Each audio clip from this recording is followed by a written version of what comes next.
Je ne suis plus compétent pour instruire ce dossier parce qu'il y a des magistrats qui sont impliqués, qui sont concernés. Elle a communiqué les deux plaintes au parquet qui, à son tour, classé sans suite les deux plaintes.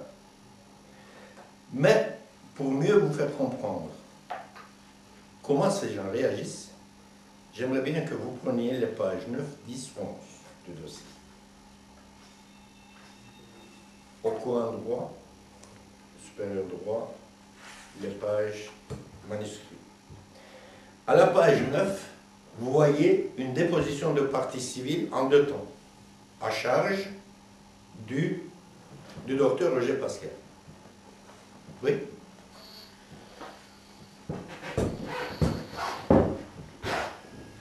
À la page 9, déposition de partie civile, je demande au juge d'instruction d'interroger Roger Pascal. À la page 10, je dépose plainte à charge de Roger Pascal.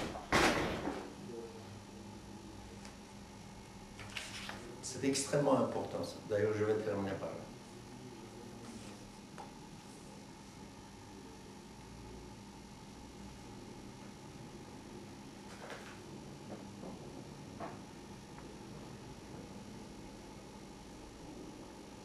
Ok? Donc, à charge de... Pourquoi j'ai déposé très tard cette plainte? Parce que la plainte que j'avais déposée à charge de 2 médecins et un avocat m'a permis d'aller voir le dossier du parquet concernant Roger Pascal. Quand j'ai pris connaissance de ce dossier, j'ai eu les éléments pour déposer plainte avec constitution de partie civile, à charge de Roger Pascal aussi, qui rejoignait les 3 autres personnes.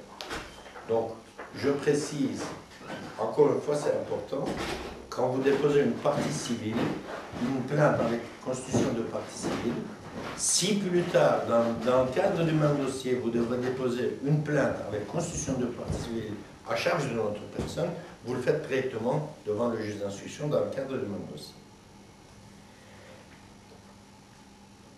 Et à la page 11, Madame la juge d'instruction Renders rend une ordonnance de soi communiquée pour règlement de la procédure.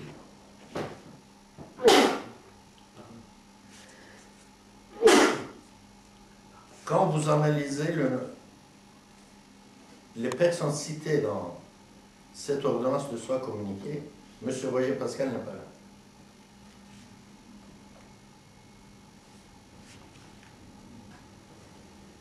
Est-ce que c'est une ordonnance de soi communiquée? Une ordonnance de soi communiquée, c'est pour clôturer l'instruction et pour communiquer le dossier à la Chambre du Conseil, pour règlement de la procédure.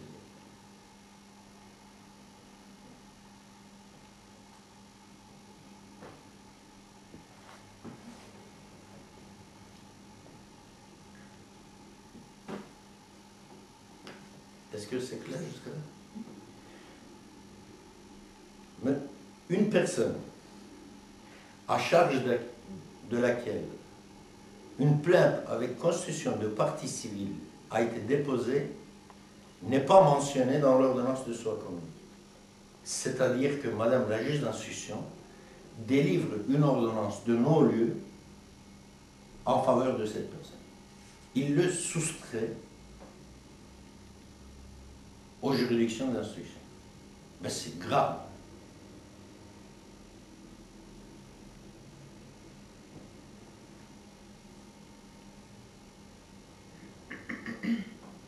Alors que une ordonnance de non-lieu ne peut être délivrée que par la Chambre du Conseil.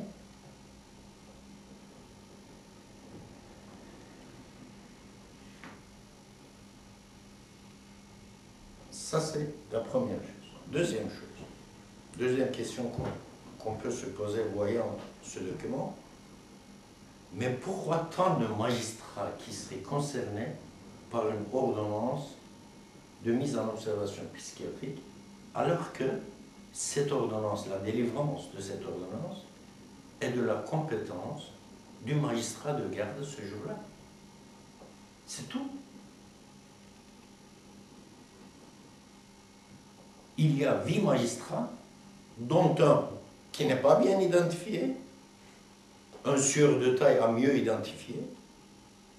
Pourquoi tant de magistrats qui seraient concernés par une ordonnance de mise en observation psychiatrique? Troisième question. Madame la juge d'instruction identifie les mandataires politiques. Monsieur Jamar est mort. Mais Monsieur Jamar est mort, ne sont pas des parlementaires.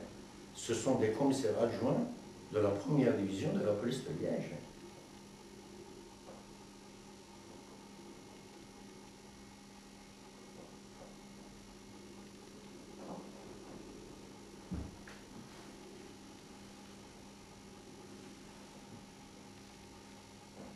Quatrième remarque.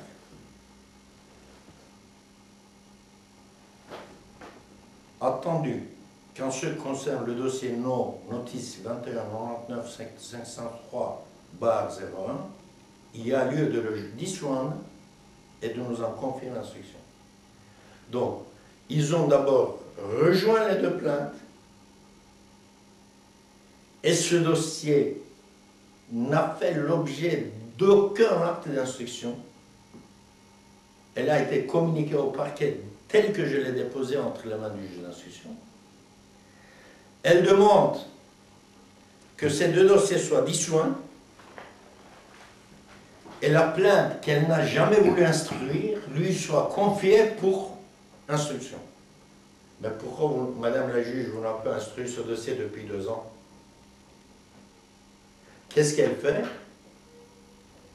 Elle se débarrasse de toute responsabilité en disant, en tout état de cause, on va pas confier l'instruction de ce dossier, on va classer les deux sans suite ensemble. Ce qui s'est passé. Eh bien, en ce qui concerne les remarques que je viens de faire, pour réformer cette ordonnance, qui est truffe de mensonges, de manipulations, de non-respect des droits, je suis allé 3 fois devant la Chambre des mises en accusation, 3 fois devant la Cour de cassation. Ça a pris 1 an et demi et je ne suis pas arrivé à la faire réformer. Pourquoi? Parce que le juge d'instruction, la demande du juge d'instruction d'être dessaisi de dossier prime sur toute autre considération. La Cour de cassation a dit, ça me demande d'aller vérifier les faits sur place, ce n'est pas de ma compétence. Et le juge d'instruction, si il considère qu'il doit être dessaisi, il doit être dessaisi. Et le procureur général peut classer sans suite le dossier. Ce qui fut fait. Et aujourd'hui, la question qui se pose, mais qu'est-ce qu'on va faire? Qu'est-ce que je dois faire? Je dois dire, vous avez bien fait, merci, au revoir. Mais non. D'où les questions que je pose au juge d'instruction et au procureur général. Où ça? Ben, ce sera sûrement dans la rue. Mais j'entends dire, Madame Antilly, par exemple, terminé, on ne fait pas la justice sur la place publique. Mais où est-ce qu'on le fait? Devant les institutions judiciaires? Mais c'est impossible.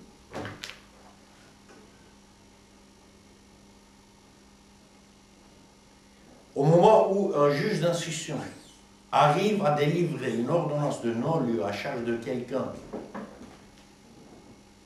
pour une personne à charge de laquelle il y a une constitution de partie civile, il n'y a plus de droit. Sur le plan du droit, je ne sais rien faire. J'ai tout essayé.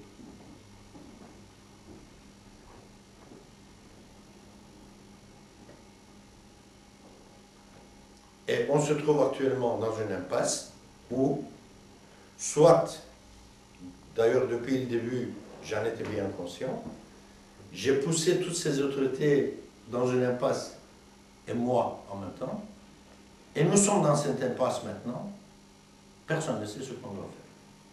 Soit je recule, je dis ok, je laisse tomber, ils sortent aussi de l'impasse, soit je continue, nous sommes tous contre le mur, et je ne sais pas comment on va s'en sortir. Je peux poser une question? Oui. Étant donné, tu m'en as posé 2, Étant donné qu'elle a demandé d'abord de disjoindre, qu'elle a motivé le fait qu'elle ne pouvait pas instruire la première partie parce qu'ils étaient couverts par les privilèges de juridiction, mais que ce n'est pas le cas pour la deuxième notice, comment est-ce qu'elle peut motiver alors le fait de renvoyer ça au parquet, malgré le fait que ces personnes ne bénéficient pas du privilège de juridiction? Non, elle ne veut pas envoyer. Mais elle Étant donné que les deux dossiers étaient joints, elle dit « Je ne suis plus compétente pour continuer à instruire le premier dossier, parce que les magistrats en sont concernés. Le deuxième dossier, qui ne concerne pas, c'est ça que ça veut dire, les magistrats, je voudrais bien qu'on me retourne, qu'on le dissocie, parce que pour dissocier le dossier, ça doit passer par la Chambre du Conseil. » Oui, mais elle termine en disant, donc, communiquons les pièces de la procédure à charge de Genet Louis, Dutilleux Philippe, Pinto Emmanuel, à Madame le procureur du roi, pour être par elle requis ce qui l'appartiendra. C'est ça. Mais tu as dit précédemment que ça devait être communiqué normalement à la Chambre du Conseil, non? Oui, mais